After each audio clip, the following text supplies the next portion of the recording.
Wala nang maraming paligoy-ligoy pa, diretso sa punto na. Maiksi lang ang komentaryo, pero diretso sa punto. Maraming kuro-kuro, may tiwali, may totoo. Dito, sa Puntong Diretso tayo.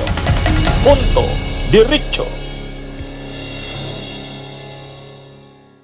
Sa January 19, magkakaroon ng hearing ang Blue Ribbon. Pagbabalik na ang hearing ng Blue Ribbon sa pangunguna ni Senador Ping Lacson. At isa sa mga pag-uusapan doon, mayroong resource person na imbitahan. Hindi pa pinangalanan. Pero pumayag na daw na umattend sa hearing ng Blue Ribbon ayon kay Senador Ping Lacson. At itong resource person na ito yung magbibigay linaw ng posibleng link ng kontraktor na sila Diskaya dito kay dating Speaker Martin Romualdez. Yun. Matindi rin si Ping Lacson, iimbestigahan si Romualdez. Ganon din yung sabi ni Boying Rimulya, ni Ombudsman. Sabi ni Ombudsman Boying Rimulya, next week, hintayin nyo. Hintayin nyo next week. Mayroon akong information tungkol kay dating Speaker Martin Romualdez. So, napapansin natin, si Romualdez na ba ang target ni Lacson at Boying Rimulya? Matindi yan. May ebidensya ba sila? May ebidensya na ba sila laban kay Romualdez? Kasi ang matagal nating laging sinasabi, parang walang ebidensya eh. Pero ngayon, iimbestigahan ni Senador Ping Lacson sa Blue Ribbon si Romualdez. Yung posibleng link nito, ugnayan sa kontrobersyal na kontraktor ang mag-asawang Diskaya na si Corley at si Sara Diskaya. Ganon din ang sinasabi ni Ombudsman Boying. Mayroon daw silang lead na mga ebidensya laban kay Romualdez. At sasabihin daw nila ito, ipapaalam nila ito sa publiko ngayong susunod na linggo, next week. Kaya kaabang-abang yan mga kabunyog, mga kababayan. Kapag ginawa yan nila Senador Ping Lacson at si kanila Ombudsman Boying Rimulya, na imbestigahan si Martin Romualdez, dating speaker, medyo naiiba yan. Hahanga tayo sa kanila niyan. Kasi, hindi maimbestigahan yan si Romualdez. Dahil nga, pinsan ng presidente at dating speaker. At saka sa parte pa ni Ombudsman Boying, kabrad niya yan sa fraternity sa UP. Sa law frat nila sa UP, kabrad niya yan. Kaya nga ini-issuehan siya eh. Hindi kaya pinuprotektahan niya si Romualdez. Pero ang sabi ni Ombudsman Boying, mayroon daw siyang sabihin na nating pasabog na ilalabas next week tungkol kay Romualdez. So, mayroon na bang ebidensya kay Romualdez? Kasi dati wala eh. Ang lumalabas dito, parang may ilalabas na mga bagong ebidensya sila Ping Lacson at saka si Ombudsman Boying. At kung maalala nyo, sa interview kay John Vic Rimulya, sinabi lang ni John Vic Rimulya, ang estimate niya ang estimate niya, mga ilang bilyong dollar yung 1 billion dollar ba yon? Yung ini-estimate na ninakaw daw o nakuhang yaman ni Saldico. Na nyo ba yon? Gayon yung pagkakasabi ni Ombudsman Boying. Ayon kay Ombudsman Boying, mga $1 billion daw ang nanakaw ni Saldico. Pero, ayon din kay hindi Ombudsman Boying, si John Vic. Sabi rin ni John Vic Rimulya, mas mataas pa daw kay Saldico ang posibleng dami ng ninakaw ni Romualdez. I would put it at $1 billion. $1 billion. Zaldico pa lang ito. Zaldico pa lang yan. Would you consider him as the biggest fish or not necessarily? I think meron siyang mga kasabay na kasing laki. But he would be, in the pecking order, I think he would be number 2. So sinabi niya sa pecking order baka number 2 siya, no? Yung Number nasa two. taas, ano yun? Fellow congressman? Kung sino yung boss niya, di ba? Kasama niya dun sa house. Si ano po ba yan, dating Speaker Ferdinand Martin Romualdez? Well, no allegations yet, pero if the shoe fits, di ba? Okay. So yan po, ano naman yung chances na makakasuhan itong si former Speaker Martin Romualdez? Better na si Ombudsman ang interview nyo. Pero sa panakita ko, mukhang may solid na kasong nahanap sa kanya.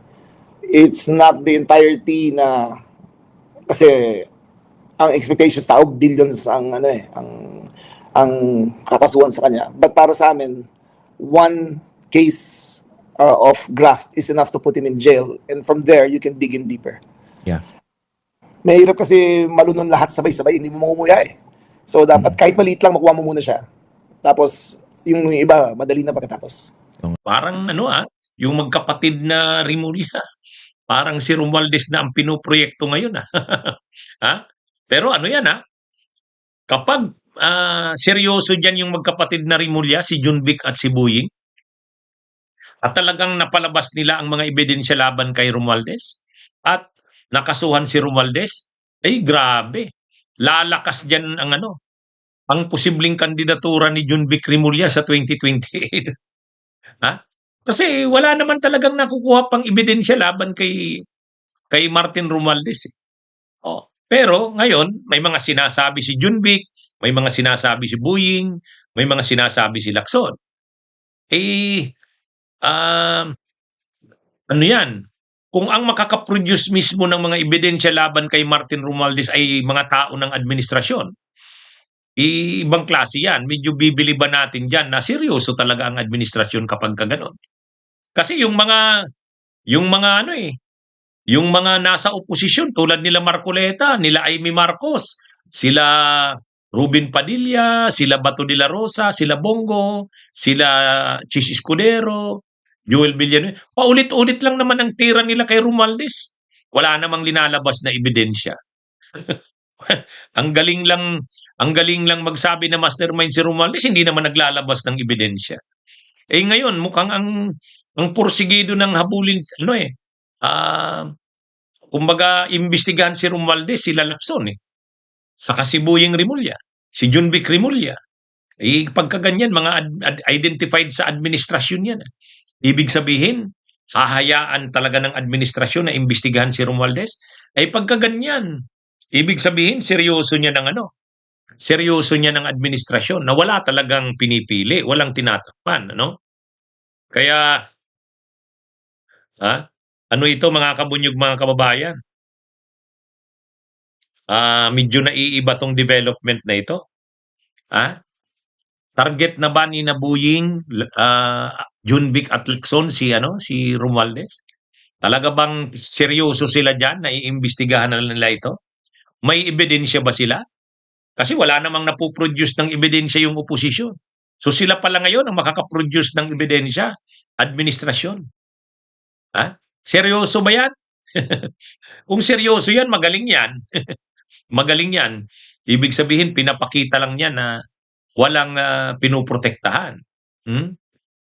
Yan yung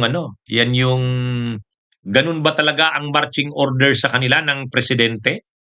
Na kahit pinsan niya, imbestigahan at kung may ebidensya, ituloy-tuloy? Ganun ba? Marching orders na ba yan galing sa presidente? Kasi hindi naman gagalaw ng ganyan yan sila Junvic at saka si Boying kung kung walang marching orders. Siyempre magtatanong muna.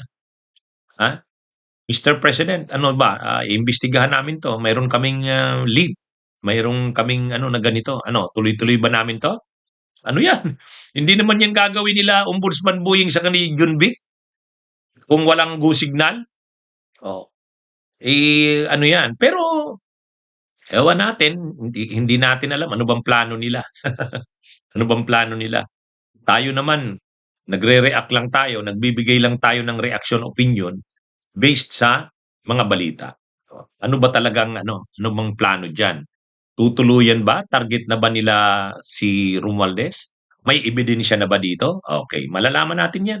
Sabi ni Ombudsman Boying next week, mayroon silang ilalabas na mga impormasyon. At sa Monday naman, kumbinsi na daw ni Ping Lacson yung testigo.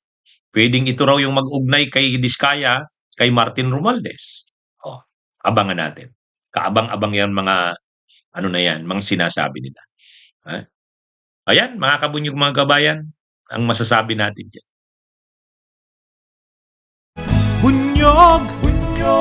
Halikan na kasama ka, Bunyog. Kapag buklod ay may pag-asa, Luzon, Visayas, Mindanao, isa ang pananaw. Sa bagong Pilipinas ang bunyog isisigaw. Bunyog.